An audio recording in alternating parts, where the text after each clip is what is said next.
so moving on to the next reconable thing that we have, we've got the ST tweeters. And these guys are pretty cool. We designed these to be really loud, really efficient, and to basically keep up with the incredible amounts of bass that you guys are going to have in your vehicles when you're doing the L7X woofers, maybe in like an SPL vehicle, or you just like it loud and you want it to be heard outside the car. You know, these are exactly what those are for. But the unique thing about these is the Recone kits. Now, every part of these tweeters we had designed independently. They were all machined separately, and we don't use any off-the-shelf parts for these tweeters. So one question that I get asked pretty often is, will Recone kits from other bullet tweeters work in your ST series tweeters? And the answer is no, they're unique. They don't share parts with any other product on the market. And we actually had these designed so specifically with such tight tolerances that there are little shims inside of some of the tweeters and not inside of the other ones, which affects the frequency response in such a small way that it's only measurable. You wouldn't hear the difference from tweeter to tweeter. So we're really proud of these, and they sound really, really good compared to some of the other bullet tweeters on the market.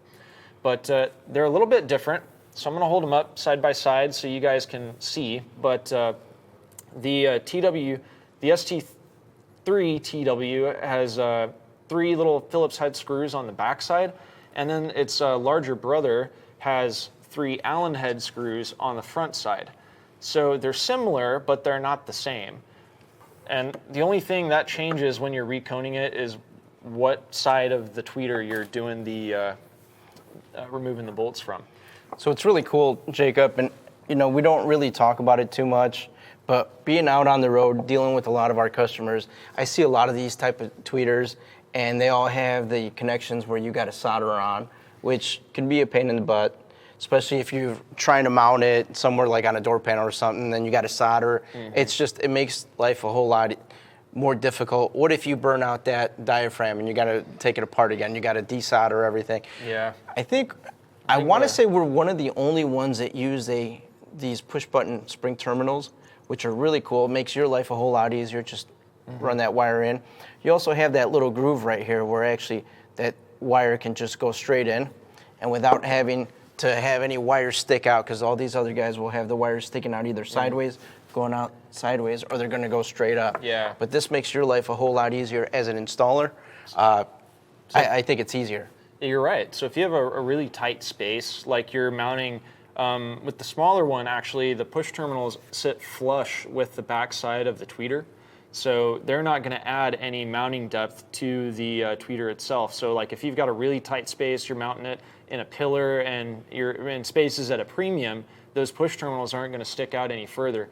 And also what Carlos pointed out, I don't know, I'm just going to try and get an angle where you guys can see it, but you see how there's little channels cut above the push terminals here on both sides of the tweeters. That's so that your wires can go straight in and they're not going to add any width to this either, maybe coming in from the side or anything. So really the only dimensions you have to worry about are the dimensions of the tweeter. You don't have to account for your wire or anything crazy like that. All right, so he's got 3 screws in the back. Mine are in the front over here. Mine are going to be in an Allen. And it just comes apart. Whoop, whoop.